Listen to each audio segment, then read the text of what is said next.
It's a song called Little Boy Sad, and it is by a band called MPD Limited. An unusual name for a band, Rob, you would think. Well, yes, until I found out the reason why it was, and the M part of it. We might be able to find about a bit more of the story now. Well, let's talk about the D and the P first, just so that we don't let them sail past. D was Danny Finley, who was a bit of a decent drummer in that band. And a bloke called Pete Watson. Sadly, we lost Pete in the 1970s. I think it was a long time ago that we lost Pete. He had, in fact, played with a band called the Phantoms, who supported a band called the Beatles when they were here. The other bloke, the bloke who was the M, well, everyone knows about one thing about him, but there's so much more to this bloke than that one thing. His name is Mike Brady. Good morning to you, Mike. Good morning, gentlemen, and yes, I was 2 at the time. Sadly, Rob was about 35, but that's okay. Thank you, Mike Brady, for joining us. Everyone, of course, knows that one thing, and that is about Up There Kazadi, which we have deliberately chosen not to play because we want to discover a lot more about Mike Brady than just that thing. Now, last week, Mike, you visited our little village to go to the very popular potato shed down at Drysdale, and it's always good to have you playing, and I suppose the crowd would have been screaming for the odd footy song, but did you get a chance to do some of that other stuff that Neil's talking about? Yeah, I did. I did a fair range, really. I did a bit of soul stuff. I did a bit of my Irish stuff I've written, and a bit of my Vietnam and sort of anti-war stuff, and it was a lovely venue. What a great little venue that is. Yeah, it is good. It's very popular. It's used for lots of different reasons, a lot of theatrical stuff there, but it is quite popular in this area, and it was good to see you down there. Now, another interesting name, Izzy Dive. There's a lot of people of my vintage would remember Izzy. He was all over the television when I was a kid, and still going around. It's great to see fellows of your vintage are still being received well in the music industry. How far do you and Izzy go back? Oh, we go back a long, long way. He introduced me on Lawn Beach, and I was 16 or 17 at the time, probably 17, to a beautiful young woman called Ray, or Raylene, as the name was in those days, who became my wife. And for many years, I didn't forgive him. Girl. And she had a girlfriend who was a little bit darker. So he said, "You can have the blonde one. I want the." That's the way things rolled in those days. It's probably a little inappropriate for 2025, but ultimately that's what happened right across beaches all around Australia, I'd imagine, Mike. It did. She turned her back on me. She didn't want to talk to me. Didn't want to know about me. And then about 3 or 4 months later, I ran into her at the Thumping Tum, or one of those discos. It was definitely the Thumping Tum in Melbourne. And I took her by both hands gently, and I said, "I'm not letting you get away this time." And to this day. Yeah. Beautiful. Hey, now, I need to ask you a question, Mike, because Steve from Bamborough is a regular contributor to this program, and he sends in text messages. He's asked a question. Is Mike still Lorne's #1 ticket holder? No. I've been #1 ticket holder twice, and they gave it to Brian Taylor and didn't tell me. Oh, no. That's unbelievable. Public relations disaster. That is terrible. And so you've turned up for your park. Oh, I'll have my park. No, you won't. Mr. Taylor's already got it. That's unbelievable. I tell you what, Mike, I might come down and pick you up one day and go over to a game at Birregurra. I'm sure they'll give you a ticket over there. Oh, I like Bury. They're second team in the Colac districts, and I like Bury, and I like the ground, and I like the people there too. But look, Lorne's pretty well my hometown. I live just past a nearby river, and so it was nice, and it was kind of funny, really. But Brian, he deserved it. He'd worked very hard to undermine me. Now, the other thing Steve tells us that Lorne's having their 20-year reunion for the under-17 premiership team today. So 2 of that team played AFL. Jack Stephen went to St Kilda, and Jackson Barham went to Collingwood. 20 years ago since the under-17s. Jackson's dad, Ricky, still heavily involved at the Lorne Footy Club, and you would have had an ale or two with him over the journey, Mike? Yes, we go to the aquatic club there. That's right, yes. On a Friday night, and my table usually wins the raffle for the prawns. It's quite an institution, that little thing down there, and it's a great way, Mike. People of your ilk, we think you don't actually have a life. You just go out and appear on television and radio and stuff, but you are very much cemented into your community down there, and the Aquatic Club is probably the best place to go in Lorne to really get a wholesome community feel. Well, it is, and the beer is fantastic. They clean the pipes every day. The pipes are appalling. I was going there. That's the sad thing. But it's really good. It's a very, very strong part of the community. A lot of it's an older community in Lorne, as you probably know. It's a bit of a drive for me, so I've got to be careful. I have to light beer or, because of drink driving, of course. Yeah. But it's really lovely. And the whole feel of the coast down that way, because they're small little hamlets, really, is very much community. And I get involved in the community. In fact, going back to the Lorne Footy Club, it might have been earlier this year, Brian organised a fundraiser, and we did it at the Lorne Hotel, and we raised in one night $100,000 for the club. Wow. That's extraordinary. Isn't that amazing? Well, that's why he's got his number one ticket holder, clearly. Yeah. He's had to purchase his. You just earned yours through reputation. He's a bloke. I really like Brian. He's a very quiet and considered man. He's nothing like he is on television, but that's often the way. As you say, people have got these lives. Yeah. They've got a life behind the scenes, and quite often it's surprising what they do. Even their hobbies. People have got funny hobbies that you wouldn't expect them to have, because you only know their public image, not not what they actually really do. Well, I guess there'd be a lot of people out there who think that all you do every day is sit around and sing up their kazali. I suspect there's significantly more to what you do with your life. Yes, this time of year it does feel like that. Do you know the words off by heart? I reckon you might. You're going to need to. September coming up. I'm tipping you're going to be punching it out a bit. Well, this is the biggest September in bookings that I've ever had. Starting 2 weeks out, and I'm working every day and every night. And some of those days, like 6 a.m. starts, 2 till 10:30 at night. But it's I call it rooster week, because I'm a feather duster the rest of the year. Yeah. A rooster around grand final. But you know what? That's a community thing too. I love it. I get a lovely feeling from the community of Melbourne, and of course, the regional areas of Melbourne. But Geelong, I don't even see that. I see that as our local city, really. And of course, it is Geelong.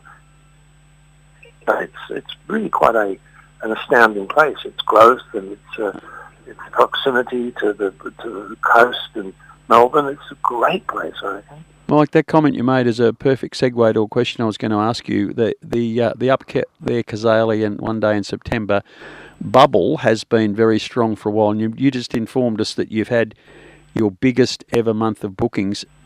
What's the one word to describe this in your mind? Is it stunning, amazing, that this bubble hasn't burst?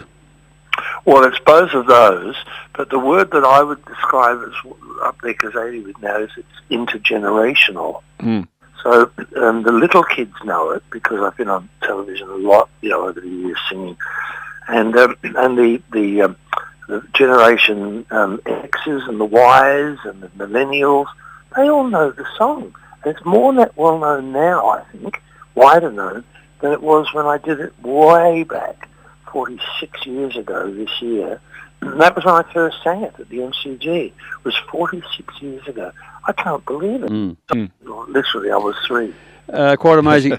Now, we saw the great Russell Morris last week, and on stage he was talking about how his music has changed and he's gone into different places, sometimes to entertain himself, sometimes for need to earn an income, and your music is definitely a lot more than up there, Kazali. The jingles on ads we heard a lot about, but you spoke to me at the Lorne Footy one day about your trip to Ireland and going back to connect to your roots and the beautiful songs that you sang out of that experience, and you've also touched on your protest songs as well.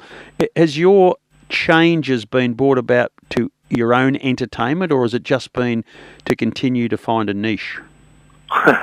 Well, some people say I'm hyperactive, but I've always had an interest in songwriting, even as an amateur many years ago, as a kid, and I've written songs for lots of different people. But this was, you touched on it correctly there.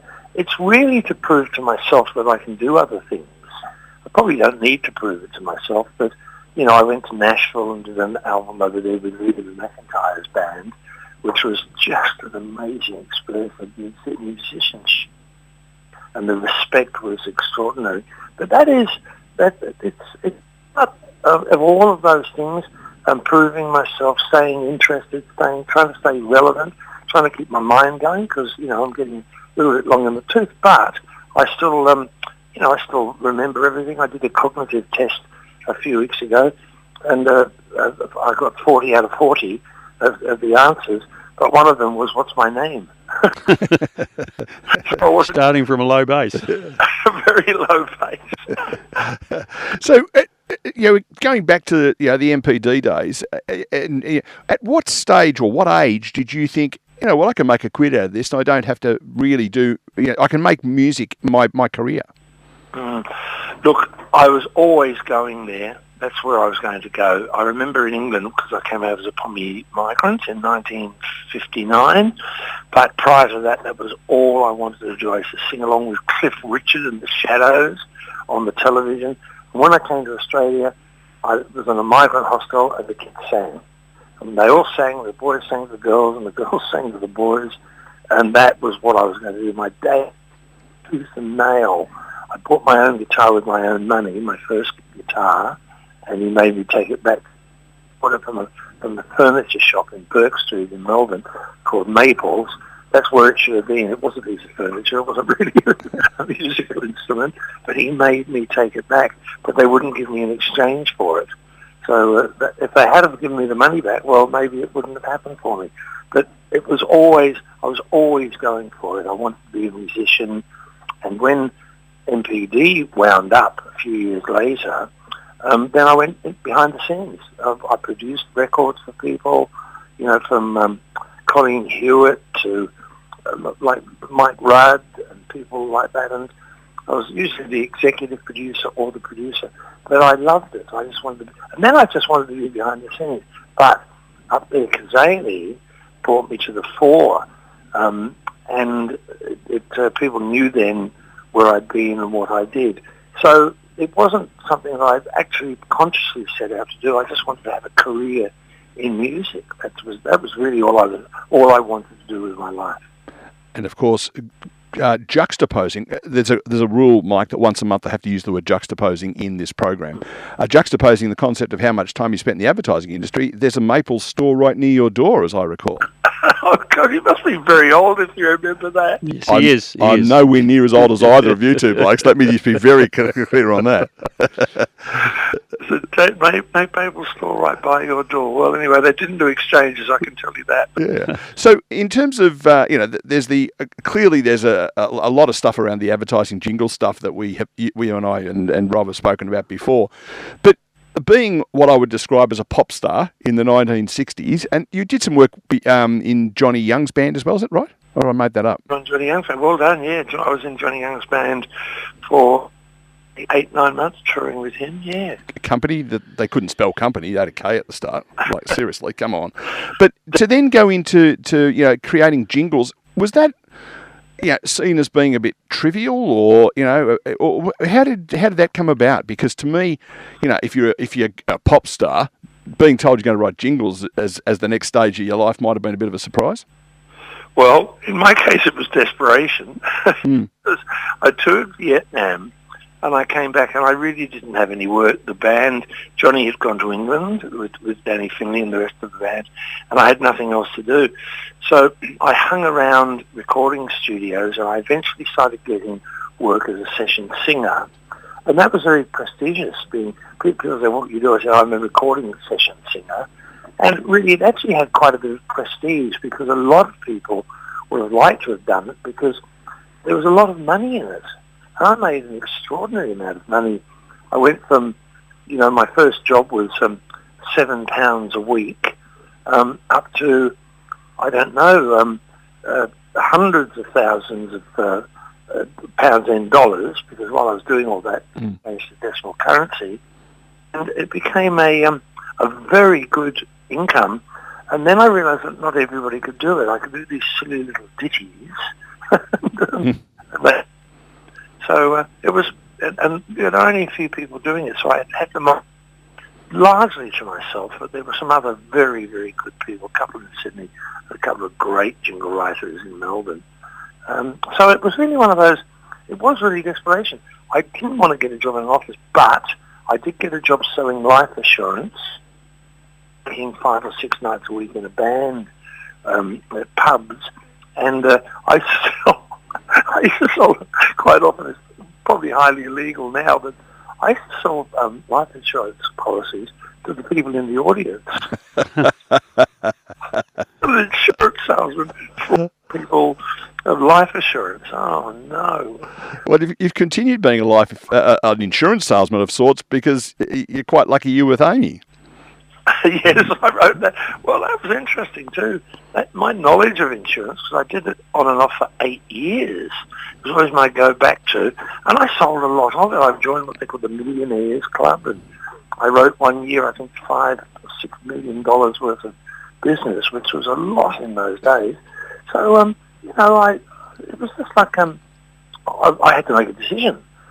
So I gave it away. I gave insurance away, and they called my loan within a week, because they were financing my house, and they called the loan because they were very unhappy that I didn't stay with them. But I wanted to go into music, so I went full-time in music. And within really probably 3 months, I was writing my own stuff, not singing other people's stuff, and that really was the turning point. So, Mike, was the financial comfort, did that then give you the opportunity to go down the writing the protest song, or the trip to Ireland to get back to your family roots? Do you have a bit of comfort behind you to allow you to head off on those sorts of projects? Yeah, I had fair financial security, but I didn't do much of that stuff for a long time because I was so busy. That really, going to Ireland didn't really happen until in the 2000s, probably 2010, 2011. Before that, I'd been to Nashville. So one of those things that it came later when I had a little bit more time to do it. Of course, I might have earned a lot of money, but boy, I was good at spending it too. I've got a lot left, but boy, I had fun. Now, the other thing that people don't know is that you spent a lot of time doing what we're doing right now and talking into microphones in radio studios. I had a stand-up debate with someone at work the other day when we were talking about the fact that you were coming on. And they said, no, that bloke on 3AW, that was Philip Brady. The late great. No relation, obviously, but you spent a lot of Saturday nights in radio studios. Only 18 years. Yeah, fair enough. 18 years. God, you get less than that for murder. But it was interesting. I learned a lot. And one of the lovely things about, being able to live into your septuagenarian and octogenarian years is that if you stay active, you keep learning. And I'd learned a lot from radio. It was just it was a dream job for me because I can talk underwater, as you can probably tell. And it was just absolutely perfect. I met some wonderful people.